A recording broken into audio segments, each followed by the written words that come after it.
Hello, everybody. Oh, welcome again to another edition of TGN, People with Stories. How's everyone? I hope y'all doing okay. I hope everybody is doing okay. It's Wednesday, January the 13th, you guys. If it was Friday, I'd probably be scared. No. I'm trying to get you guys callers ready. So bear with me. Again, as usual, I want to give people a chance to join and log on to see what's going on today. We have a kind of unusual show today. Kind of unusual.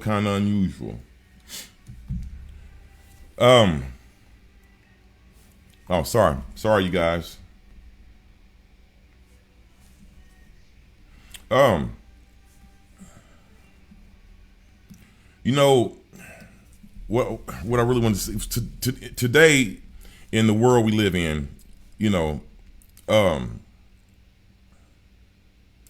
got people just walking around in society. You don't know whether they have a mental illness or whether if they're a person that just flat out don't care about life or people in general, right?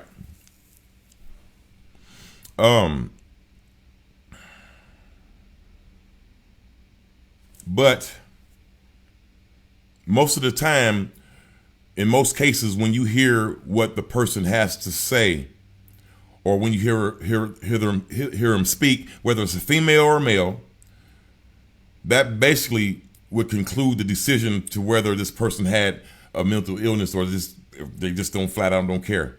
But people with mental illnesses have a tendency to just flat out don't care. So it's hard to tell nowadays. Tonight, I want to focus on two videos that also, it's going to be hard to tell whether a person has a mental illness or not, or if they just flat out don't care. That's why I have the lines open now, so when y'all see the video, also y'all can call in and share your point of view. What y'all think? The person have a mental illness, or if they just flat out don't care. One of the reasons because one of the persons we can't find out anything from if they had a mental illness or not, because unfortunately the guy is dead.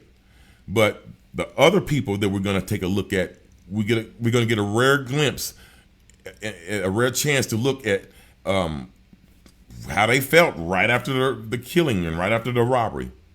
So with that said, hey, this is TGN, People with Stories. When I get back, we're going to take a look at these videos. I'll be right back.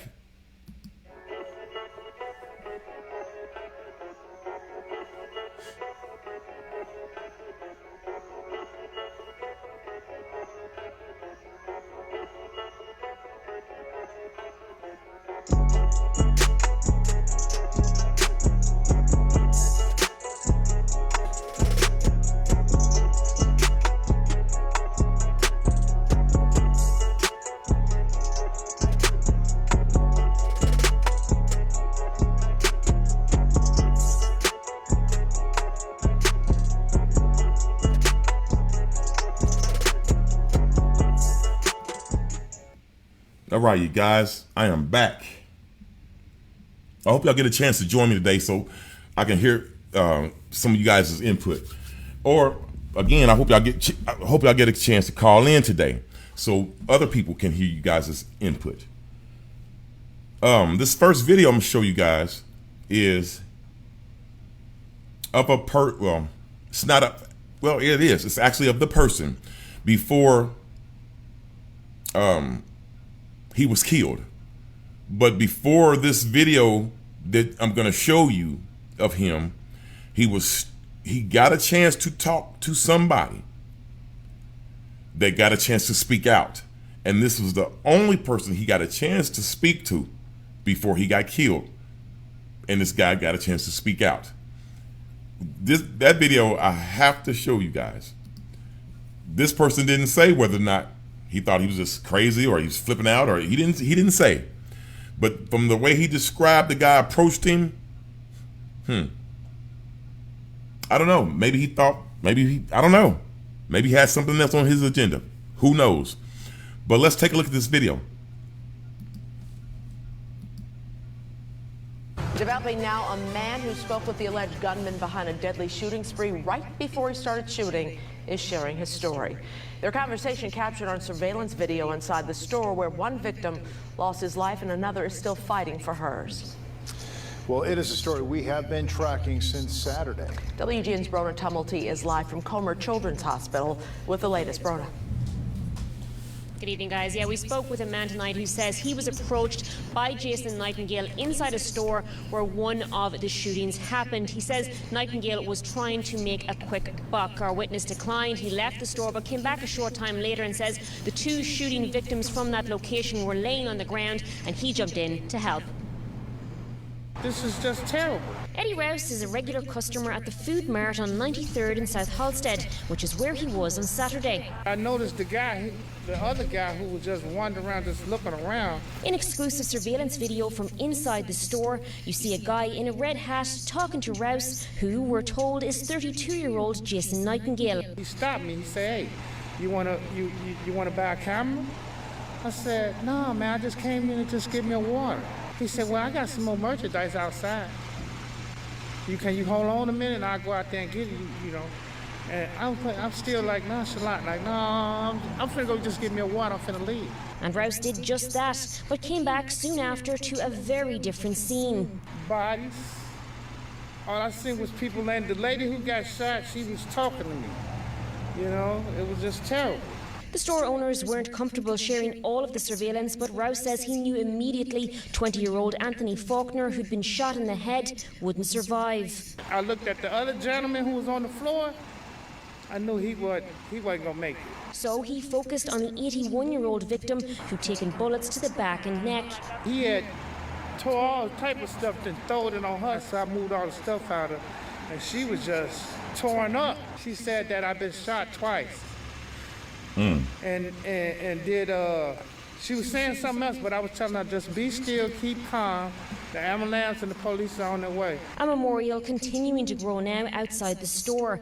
Prior to all of this, police said Nightingale had already killed 30-year-old Iran Fan, a University of Chicago PhD student, and 46-year-old mother of two, Aisha Johnson. He'd also injured a 77-year-old woman and carjacked someone else. After this, he went on to shoot a 15-year-old, then fled north to Evanston. Up there, he took a woman hostage at the IHOP on the Chicago-Evanston border, shot her in the neck, and then died himself after a confrontation with police. The realization only setting in later for Rouse about how he, too, could have ended up on the wrong end of a gun. I could have been one of these people who got shot, too. My heart just go out to the families. Blessings to all the families. You know, stay strong. Prayers go out. That's all I can say, baby. Now, we did try to dig into Nightingale's criminal history today. Look at how he looked, y'all. Clerk's office, that rap sheet spans several years and includes things like assault with a deadly weapon, criminal damage to property, aggravated battery, and drug possession. Though still no details on how he got hold of a gun or who it may have been registered to. Again, we're told at last check all of the 4 surviving shooting victims were in critical condition, and that includes the 15-year-old girl who's been treated here at the hospital right behind me. There was some confusion tonight about the victim up in Evanston having possibly succumbed to her injuries, but the latest we have from police is that she is thankfully still alive. Live at Comer Children's Hospital, Brona Tumulty, WGN News. All right, Brona. Listen, you have a man like this, right? It's obviously that he had a job, right? Thanks for joining, everybody. I wanted to say that before I get out the way, because again, I cannot do this without you guys. This is y'all show. So thanks for joining, everybody, and thanks for the input, Tony. Yeah, I know, man. One guy that caused that much damage, but what was wrong with him, I wonder? This is the thing that most people in society have to ask if they have loved ones. Again, somebody knew this guy. Somebody didn't hung with this guy before. He didn't came from a family. He had a brother, a mother, a sister probably. He had some cousins or some uncles, hopefully. Friends or something. But if he wasn't mentally ill, then it's something obviously on this man's mind so heavy to where it made him do this, right? Why wouldn't have somebody known about this if this is somebody that people do know, and if somebody do address out here in the world? You know, it could be he depressed, but Tony, he could be depressed, need love or whatever. But don't you think? Wouldn't you think that somebody would talk to somebody? You know, most of the time when somebody is depressed, they talk to somebody first. So if he did tell somebody about what's going on, share his opinion about what's going on, or whatever the case may be, and he didn't seek the help, he didn't get the help that he was seeking, or the whatever, could have been just some moral support. If he didn't get it, then that just goes to show how empty-headed people are out here that we so-called that got our back. You understand that? Okay. Bobby,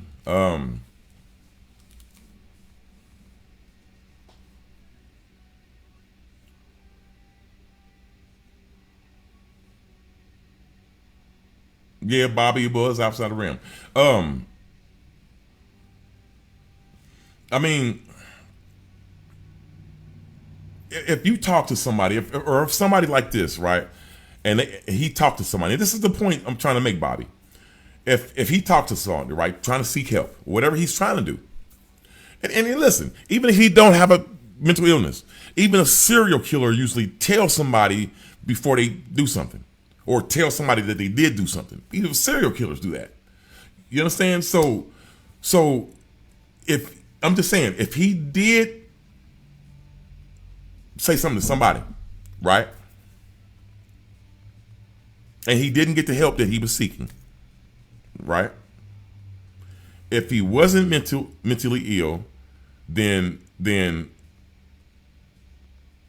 like Tony said, he should have got a hug, or I guess, I don't know. But usually somebody can be talked down from what they're trying to do if you kind of take the time to try to find out. You know what I'm saying? But no, call in. The lines is open now. Call in, share this, show y'all support, you guys. If y'all feel like, you know, this person might have had a mental illness or whatever he may need it, call in. Let others know. The lines is open.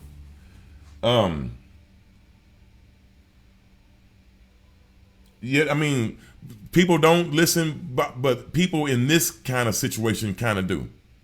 Especially if he didn't have a mental illness and he came to somebody to seek help or to seek some guidance or support or whatever.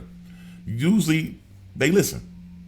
Man, you right, because they can reason. They have a sense of reason. Still, it's there though.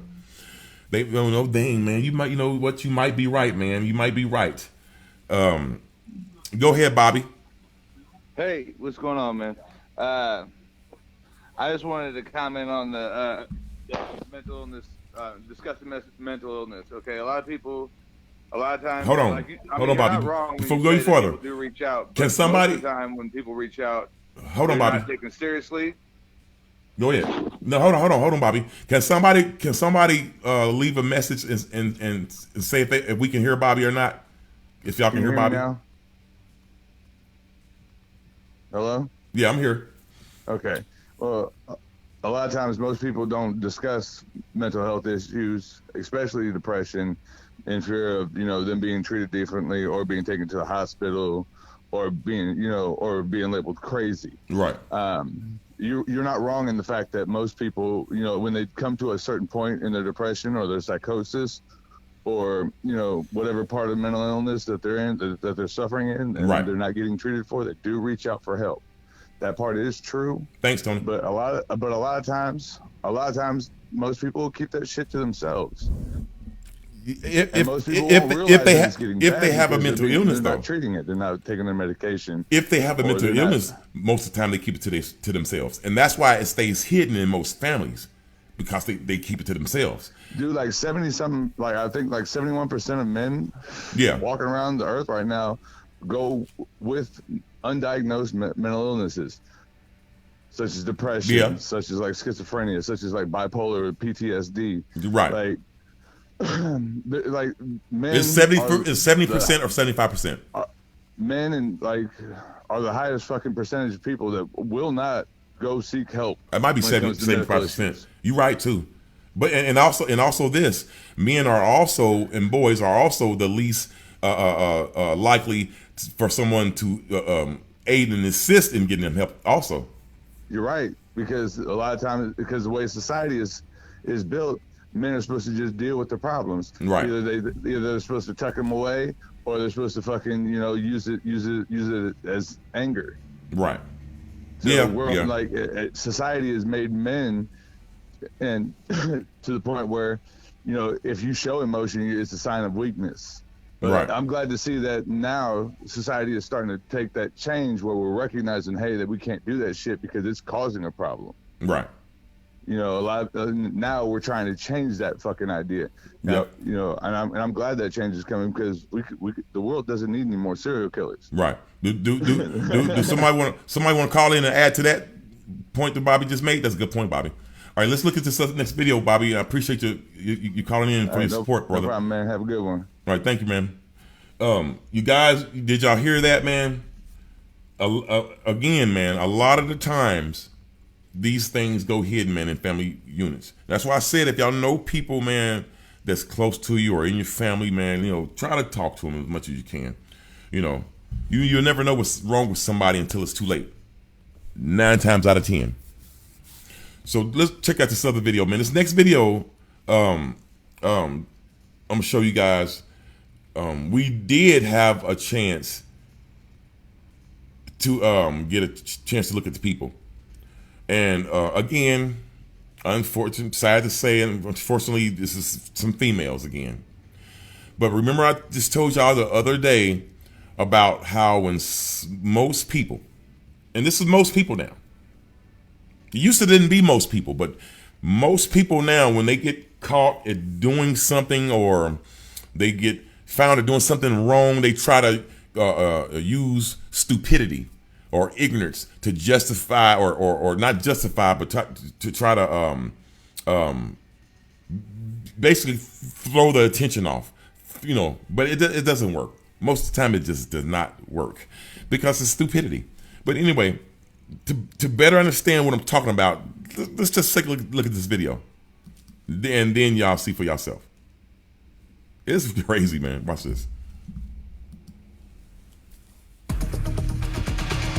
Mobile County District Attorney Ashley Rich has upgraded the charges in yesterday's deadly Codin robbery and shooting to capital murder. Yeah, we're learning more about yesterday's events as well. Investigators say Robert Perry was robbed, then shot and killed off Bayou Jonas Road while his stepdaughter was able to get away. Fox 10 News reporter Michael Brennan has been closely following the story and has been piecing this puzzle together. Michael?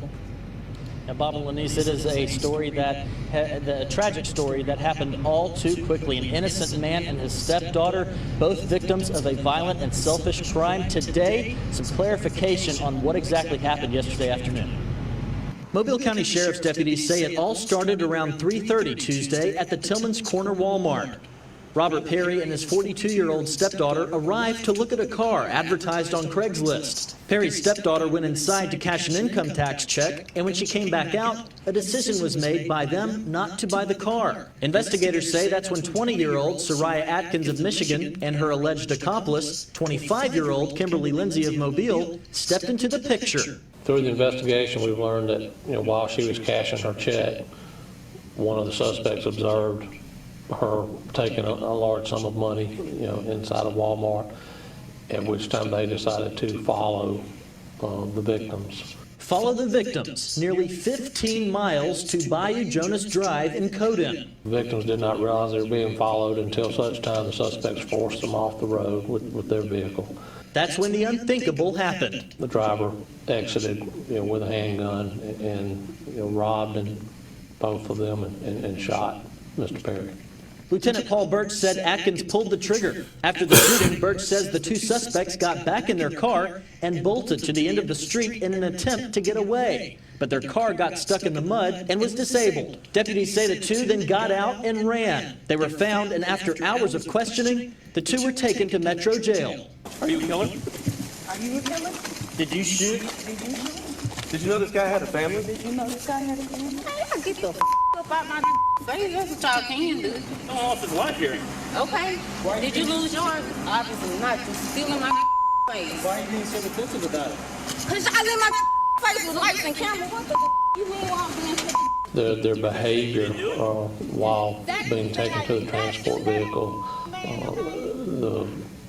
the cursing and just attitude was evident they had no regard whatsoever for human life. Now, a few things to clarify in this case. There was some confusion on whether or not a third suspect was involved at all in this case. That has been ruled out right now. Originally, there was speculation that the man selling the car who listed it on Craigslist was involved in the case. That has been ruled out. There was also speculation that a man was on the loose after the shooting in the neighborhood. That too has been excluded from the case. As for the car that was there at Walmart, two other women who were not involved with this at all, legitimately coming to view the car at the same time Perry and his stepdaughter were there, were originally thought to be the two suspects in this case, but that also was a bit of confusion and has been excluded from this case. So a lot of backstory and a lot of loose ends to tie up, and we have been on top of that story since yesterday for you on that. Coming up at 5:30, we're going to have much more on this. You're going to hear from District Attorney Ashley Rich on the charges that she just upgraded earlier today to capital murder for these two women. You'll hear from her at 5:30. For now, capital murder. That means the death penalty, you guys. You know, it's obviously, man, that I don't know what y'all think. Somebody call in. Bobby, call in. Tony, call in. What do y'all think about that one? Mental illness or just flat out didn't care? What was that, man? And if you ask me, listen, people with mental illnesses, right? I think they commit crimes, don't they? I think they commit crimes, right? But how dumb of a robbery this was,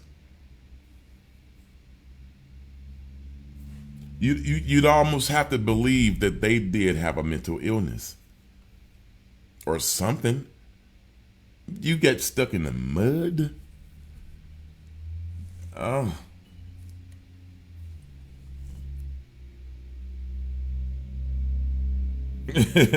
Tony, man. Tony harsh, boy. You can't do no cussing, man. They'll block your thing on here. Sorry about that. Yo, Tony. Hey, man.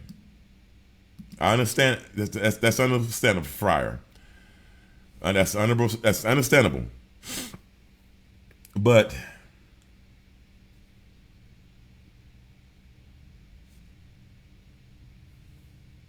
what happened?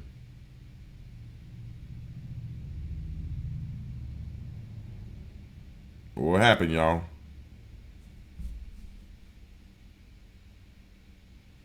No, you okay? What happened though?